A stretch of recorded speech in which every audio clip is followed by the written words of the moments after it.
Before I got into watching season 4 of the beloved TV series The Boys, I thought, hey, why not watch a jolly old man review first? No, I don't think I will be watching season 4 of The Boys after all. Quite frankly, I've got better things to do, and I suspect you do as well.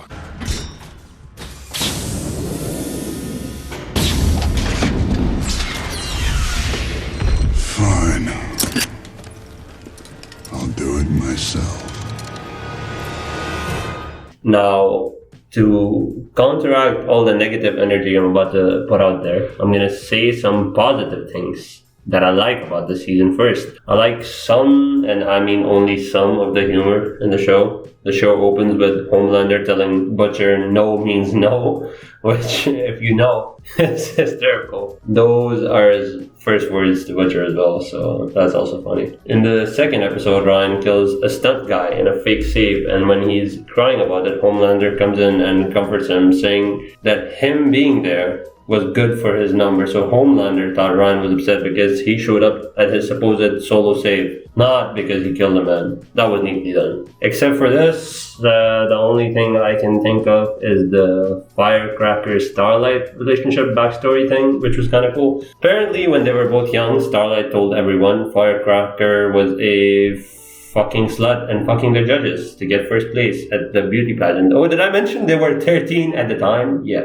Starlight was kind of a dick, to say the least. Anyway, all that to say, this backstory was decent, alright?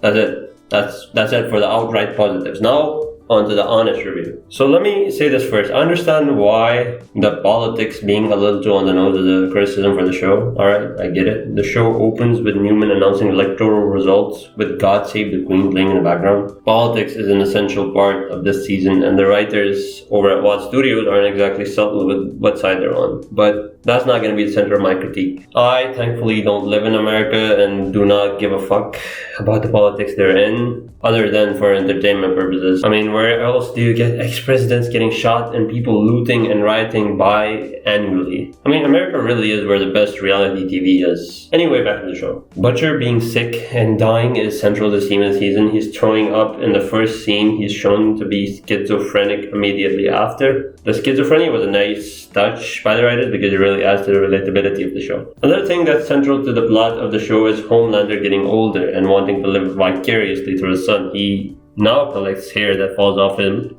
in a jar, like a normal person, which has questions of his own, like, does he keep every hair strand in a jar? How does he get every hair that falls off him? Does he never shower? Anyway, the way he looks at the hair demonstrates how disgusted he is with his humanity, with his insecurity that was ingrained into him ever since he was a child. His interactions with Ryan seem like he's trying to turn him into the new Homelander. Everything from the suit to the ideology calling humans cockroaches.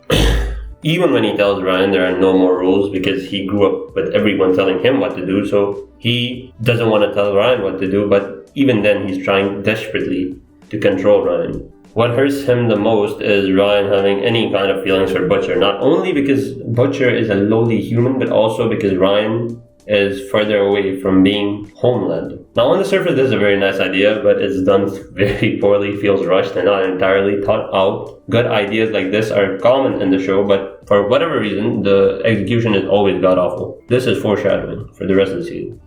Now, I tried looking into any possible production issues, but I couldn't find anything of the sort. Feel free to enlighten me in the comments if any one of you is aware of something I'm not. The show has some moments, but it absolutely is not worth the runtime. I mean, I had to watch it twice to make this video, so the least you cunts could do is like and subscribe, you know? Also, I would like to mention that Kimiko gets her face peeled off in the first episode of the season, and I don't get to see it. I don't know, isn't this supposed to be The Boys? I don't get gore. I mean, don't get me wrong, there's still plenty of gory scenes where they don't pull their punches, but it definitely feels more skittish than the previous seasons.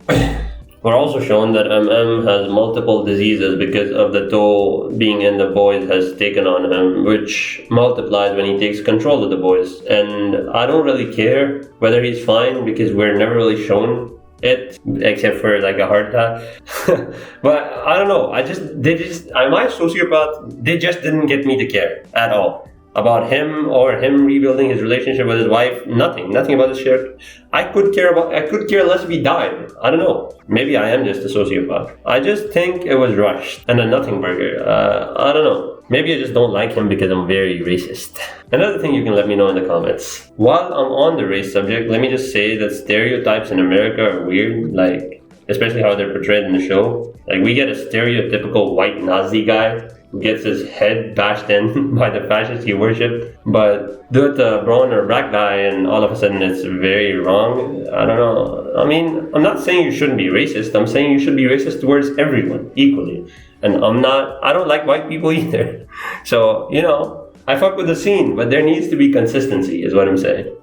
I do, however, feel like good media will always be good media regardless of its politics. A very good example is A-Train's White Savior movie. And yes, by the way, they're making a White Savior movie in the show where they replace A-Train's coach, that is his brother, with some old white dude played by Will Ferrell. Anyway, like I already mentioned, the show isn't very subtle with its politics, but the irony is that the movie that Will Ferrell mentions, that A-Train's movie is based on, is called Blindside, which despite its many racial stereotypes was very well received because it was probably good media. Don't hold me to it though, I've never actually watched it. But I don't need to prove that politics don't make good media bad. Arcane is another glaring example of the politics being in the other direction, with the show telling an absolutely amazing story and no one with a brain giving a fuck about the politics, if they don't fuck with the politics. Back to The Boys though, and the show makes fun of companies hiring sensitivity readers, saying no corp really cares about politics but has a show from a corp representing politics. Maybe it's 5D chess commentary on idiots bashing the show for the politics, everything including the interviews where he said that the show represented his political opinions and he does not give a fuck if nobody likes them. It's either 6D chess or retarded. I'm personally leaning towards retarded. Now, the sequence of events I'm about to describe to you demonstrate perfectly what's wrong with this season. Everything that's wrong with this season. In episode 2, MM kicks Butcher out of The Boys. Butcher decides to sacrifice his life to save The Boys. But not really, because The Boys decide to stay and help Butcher out and save him. And now they're back together again. And I just have to ask why. Why would you do this? There's no point to any of this. Literally. We end up where we... This show is also kind of funny, but tries to use shock humor too much. Like, an example of this is the same episode where Firecracker's assistant can clone. Okay, this is kind of funny. But it's the only example of shock humor that's kind of funny, okay? Firecracker's assistant can clone himself and Frenchie walks in on him and a bunch of clones of himself doing the human centipede without the surgery and masturbating to Firecracker's picture at the same time. It is grotesque, but... like, I'm sure there's a joke in there somewhere that I'm laughing at. Later in this episode, Firecracker and her assistant have the boys at gunpoint, and just as they're about to execute them, the assistant randomly gets pink eye. I am not fucking with you. From too much ass eating. This is not a joke. That is the serious reason why they're saved there. Don't want a fucking plot device. The ass eating was the plot device, ladies and gentlemen. No joke. The only thing funny about this is how fucking stupid this is. I'm laughing at the show, not with the show. Keep in mind that so far I've only covered things from the first 2 episodes of this season. That's how much of a train wreck this shit is. If I was gonna discuss everything wrong with the show, we would be here all day. So at the end, I'm only gonna go through a couple of my general grievances with the thing and not bother doing a full review because it is not worth your time or mine. But if you want me to do a full review, hey, let me know in the comments. I like the engagement. Starlight is just annoying.